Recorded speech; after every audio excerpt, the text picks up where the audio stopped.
If he just looks at what Hudson-Odoi did and still says, nah, Pedro's the answer, William's the answer, you're a psychopath. Double H. Double H. Double H. Double H. Double H. Double H. I dare you. I dare you. I cannot wait. You know, this has to be my most anticipated. I think this is just behind John Wick 3.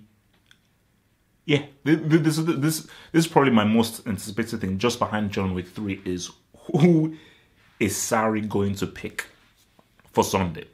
I can't wait. I can't wait. You know, I really want to know who this dude can pick. So it's Malmo. I get it. It's Malmo. People say, look, it's Malmo. What can you do? And so forth. You know, you can't just say anything against Malmo. William was on that pitch. For me, Hudson-Odoi looks far more dangerous. And I 100% believe that Pedro would not have looked as dangerous and as good as Hudson-Odoi did. So that's the key thing, because I don't want to just know what Sarri's thinking. Because if Sarri looks at that, at what Hudson-Odoi was doing, forget the goal. I'm not a stats merchant. If he just looks at what Hudson-Odoi did and still says, nah, Pedro's the answer, William's the answer, you're a psychopath. You have to be a psychopath. You have to be a psychopath. So, looking at this right now, obviously a lot of changes were made. It's the game on Sunday. A lot of guys had to be rested and so forth. And for Chelsea, I think they definitely struggled in the first half to try and really get their rhythm and get things flowing. But I think second half they picked it up, played it. I wouldn't say played a lot better, but I think I think the movement was a lot sharper. And I think I've got to bring in my boy Danny T in there. Your boy Danny T from Talking Tactics comes out every Tuesday. Best flipping pop podcast out there. I think about what Danny T was saying is Giroud. You see, and he was trying to, because he was saying, and I responded, but he was saying, okay, what is it about Giroud that just makes the teams better? What is it about him that just sort of just makes things click? And I used the Mario Gomez example. And I remember, again, for guys who've been watching my thing for years, was when Mario Gomez was at Bayern Munich. When he was at Bayern Munich, I said, this is a very important striker. This is a striker that I'd always have in my team. I'd have my attacking players, my number 10, my skillful inside forwards, my skillful wingers, and so forth. But that's Mario Gomez. Tall, presence, smart, hold-up play, can link play, awareness, bring guys into the game is very important for my team to work. And I think that's what Giroud does so well. Giroud is a smart player. He may not have amazing skill. He might not be very skillful. He may not be fast. He may not be able to dribble well or be technically proficient. He's a smart player. He's very aware of what is around him. That's why he's so good at linking up play, because he's very aware of, like, okay, a guy's running through, who's making the run there. This is where, boom, move the ball here, one touch, little with my outside of the foot, because he's aware of what is happening around him. And for me, that's great, because this is all about trying to win the game. This is all about trying to score goals. So that's why, as long as Higuain is in there trying to score goals, Giroud makes teams better. Argument can be said, without Giroud, maybe France don't win that World Cup, because Giroud's role for France elevated Mbappe, elevated Griezmann, elevated Labella, and so forth. But again, another thing as well is, oh damn it, I know it's Malmo. I get it. I know it's Malmo. I get that it's Malmo. But Emerson. So Homeboy is going to look at what Emerson did in that game. and will still say, nah, I'm going to give Alonso another chance. Because saying with Emerson is that, again, he's not the greatest left back. Look, he's not as good as Alexandro, a Robertson, a Marcelo, and so forth, or even a David Alaba. But at least the guy can run. At least the guy can carry the ball forward. At least the guy has legs. At least the guy can walk that channel up and down, which is what Alonso can't do. And I think what maybe there's a realization that Alonso just really worked really well in that specific Kante system. And he worked well at Fiorentina. And I think Fiorentina, Italian system, Conte, Italian. I think Fiorentina and Conte's Chelsea played a very similar, pragmatic, very much more technical-based system. Whereas for what I think Sarri needs, especially with Hansi being on the left, you need a left back that really can run up and down and has better movements, which is what your boy flipping just does not do. So, but look at the midfield, man. Again, but just before the midfield, Christensen.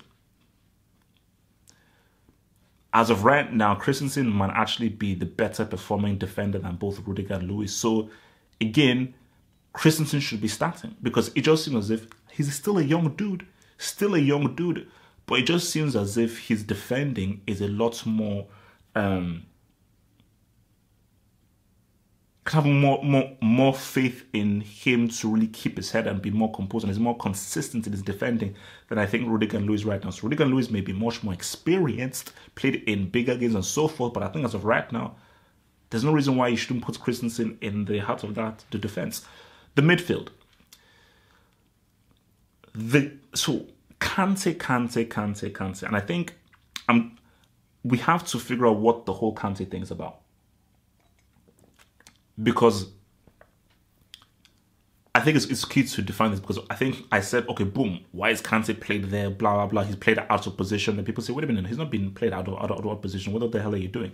Because, again, the way that he brought the ball forward, waited, and made the right pass to Willian, boom. So I just think, no, I mean, people have to just how good Kante is, how talented this guy is, because again, he never complains, always gives 100% wherever he's put. Look, he's just a very rare, amazing professional, because trust me, 90% of players do not have the kind of work ethic, intelligence, and focus on their role that Kante does. But when I look at Leicester City, Conte's Chelsea, France, Kante is a DM stroke, box-to-box midfielder. And my key thing is, which position does he occupy mostly within a game? So when the opposition doesn't have the ball, he slots right into that DM position and sits and tries to snuff out instead, because for me, again, maybe I'm wrong, I don't think anybody in the world reads the game better in a defensive mode than Kante. How he's able to see where passes are going and how he's able to intercept, it's better than any player in the world. I don't know how that guy does it. So again, when the team doesn't have the ball, I think he sits in the DM position. Now, when the team has the ball, Kante definitely brings it forward, so he's a box-to-box. But if, let's say, he doesn't have possession of the ball, he will slot either in the DM role or just in the half midfield role. The key thing about this is that for France, for Conte's Chelsea, and for Leicester City, he wasn't constantly right there in an attacking position and in the last third, and required always to be in the last third. The key to that opening Chelsea goal, he was bringing the ball from deep in midfield. Okay, or not deep from the middle, but he was bringing the ball forward, which is what he did for Leicester. Thinking that's why he's the guy that will launch the counter-attack. But he's not in the attacking last third, which is where Sarri has played him, which doesn't really make any sense. So, because, again, this just shows what management. It's about management, and you can have whatever philosophy you want, but just say, okay, let me study, understand the skill sets of the players that I have here. Kante is incredibly good defensively, incredibly good at reading the game. And as we've seen, he's pretty adept on the ball and makes... Remember what I said? One of the key things for footballers, one of the key things, decision-making. Decision-making is the difference between really good players and great players. The really great players, they make in critical points in matches, in different scenarios, they make the right footballing decision. Kante, more times than not, always makes the right footballing decision. So you have a dude where puts him where he's most comfortable, puts him where he will gain confidence, which is in that deeper midfield, central midfield area. Don't put him in the last third, because in the last third requires a different kind of skill set, which is where a hudson-odoi is really good. You see, a hudson-odoi in Kante's position, we don't know really well, because hudson-odoi is just technically much more proficient. Boom, that's the guy you want in the last third. You know, so for me, that's just where I just say, where on the pitch does he occupy the position mostly? I don't think it is advisable for him to occupy the position mostly in the last third, in the middle of the pitch, in the DM role, to intercept, hold the ball, launch attacks. Because if there's anybody I want, on the counter attack with the ball, it's Kante, because I know that guy will always make the right footballing decision. A lot of players don't know how to, they may be better, much more skillful, much more flamboyant, extravagant. They don't make the right footballing decision. Through ball to fit, the timing of the ball, the type of ball, the weight of the pass. These are all things that you have to do in a split second that Kante is just able to do. So, Sunday, as I said, guys,